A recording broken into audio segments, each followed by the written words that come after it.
Elsa even used her power to build a snowman.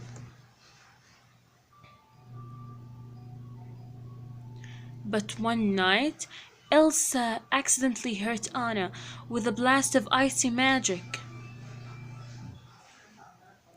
The king and queen rushed to the mountains to seek help from little rocky trolls who lived there. The trolls killed Anna by changing her memories so she couldn't remember Elsa's magic. It was very lucky that she had been hit in the head, not in the heart. The head can be persuaded, said Grandpappy, the wisest of the trolls. The heart was another matter. Grandpappy warned the king and queen that Elsa's power would grow stronger. Fear, he said, it will be her enemy. In order to keep Elsa's gift a secret, the king and queen built a high walls around the castle and never let anyone inside. Elsa tried to ignore her powers, but it was very hard to ignore a part of yourself. Whenever Elsa had strong feelings, her magic would spill out. Elsa was afraid to hurt her sister, so she stopped playing with Anna. Then, tragically, the king and queen were lost at sea. Still, Elsa kept herself. Anna grew very lonely. Years passed, and the time came for Elsa to be crowned queen of Ireland.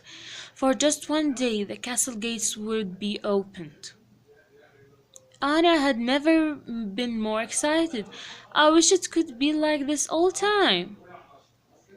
Elsa knew it would be harder than ever to hide her feelings and her power. That night at the coronation ball, Anna danced for hours with handsome Prince Hans from the Southern Isles. It seemed they had everything in common. Because the gates were open for one day only, Hans and Anna had just one chance to be together. Hans knew it was crazy, but he asked Anna to marry him. Anna made the exciting choice, yes. But Elsa wouldn't give them her blessing. You can't marry a man you just met. Anna couldn't believe it. Why would her sister stand in the way of her happiness? Why do you shut me out? Cried Anna. What are you afraid of? Anna's words were more than she could bear. She turned to Anna and cried, Enough! But it was too late. Elsa's power burst forth in a jagged spray of ice. Everyone stared. Elsa's secret was out. Desperate and afraid, Elsa did the only thing she could do. She fled, leaving a raging winter storm in her wake.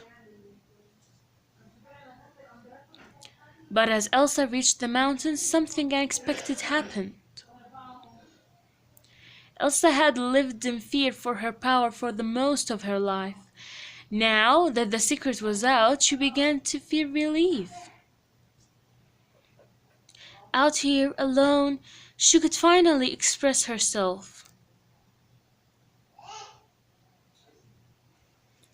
Elsa conjured a wondrous ice palace that soared above the mountain peak. For the first time ever, Elsa was free to let it go.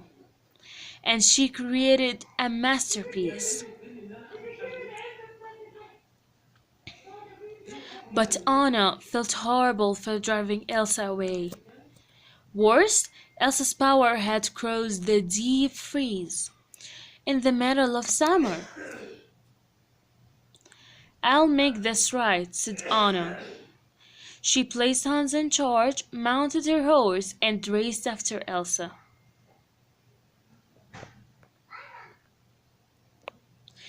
Further up the mountain, the storm was fierce. Anna's horse dumped Anna in the frozen forest and ran off. Luckily, she ran into an ice harvest made Kristoff. Kristoff and his reindeer Sven offered to lend what help they could. As the dawn broke, Anna and Kristoff came upon some of Elsa's magical creations, a gradually grotto of the frost-covered trees, and a living snowman named Olaf. Olaf was happy to help and eager to lead the way to Elsa. Come on! At the castle, Hans was shocked when Anna's horse returned without her. He riled a company of soldiers and set out in search of Anna and Elsa. Olaf led Anna and Kristoff to Elsa's amazing ice palace. "Now that's ice," said Kristoff. Cautiously, Anna approached Elsa and described the terrible storm in our airland. "It's okay," Anna told her. "You can just unfreeze it." Elsa looked worried. "I don't know how." Anna wanted Elsa to come home, but Elsa was terrified that she could hurt someone. Once again, the sisters argued, and again, Elsa lost control. An icy wave burst her body and struck Anna squarely in the chest. Kristoff tried to pull Anna to safety, but Anna wouldn't back down. "I'm not leaving without you," she told Elsa. Elsa knew Anna wasn't safe around her, so she created a huge snow monster to chase Anna away. With no choice, Anna and her friend leaped off the edge of the tall shelf and rolled safely into the fluffy snow. But their worries were just beginning. Anna's hair was turning white, and a terribly chill was spreading her. Elsa's magic had struck Anna's heart. If it was not reversed, Anna would freeze forever. Grandpappy sighed. Only an act of true love can thaw a frozen heart. Anna loved Hans. Maybe a kiss from him would save her. They hurried back to Ireland. Time was short, and Kristoff was scared. He couldn't bear the thought of losing Anna. Meanwhile, Hans and his soldiers attacked Elsa's ice palace. "Queen Elsa," Hans cried to her, "don't be the monster they fear you are." The words gave Elsa's pause. Hans swept in and dragged Elsa off to a fridge of dungeon below the castle. Anna rushed to find Hans. She told the Dash Prince that she needed him to save her. Then she tilted her head back and awaited true love's life-saving kiss. But no kiss came. Hans refused to help. With growing horror, Anna realized that Hans had only pretended to love her. What he really wanted was to control Ireland. "All that's left now," sneered Hans, "is to kill Elsa." Hans left Anna to freeze. For the first time, she felt hope leave her. When she was gone, her sister and her kingdom would be destroyed. Luckily, Olaf found her.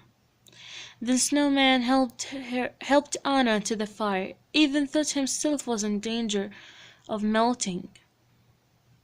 Then Olaf glanced out the window and spotted Kristoff racing toward the castle. Olaf realized that Kristoff loved Anna. There is your active true life right there, cried Olaf. Together they struggled into the storm. Elsa escaped from the dungeon, but Hans was hot on her heels. He told Elsa how she had frozen Anna's heart and finished the story with a chilling lie. I tried to save her, but it was too late. Elsa collapsed in the snow and closed her eyes. It was over. Anna was gone. And it was all her fault. Hans drew his sword, ready to deliver the final blow. Across the frozen day, Anna saw Hans draw his sword. She knew she had only moments to act. Anna could have reached Kristoff and saved herself. Instead, she leaped in front of her sister, right into the path of Hans's blade. The sword shattered unusefully across Anna's frozen arm. Anna had saved her sister, but she had sacrificed herself. "Oh, Anna!" cried Elsa. "No, please, no!" As the wind whistled softly across the day, Elsa wept. And slowly, slowly, Anna began to thaw. Warm with life once more, Anna's arm closed around Elsa, and the two sisters hugged. Olaf remembered what the wise trolls had said: an act of true love will through a frozen heart. Elsa found that way fear and turned her kingdom white. Love made controlling as easy as breathing. Right away, she brought summer back to Ireland. She had even made Olaf a little snow flurry to keep him cold. Elsa's first act as a queen was to order the castle. She turned to Anna, who was beaming with delight. "We are never be away again."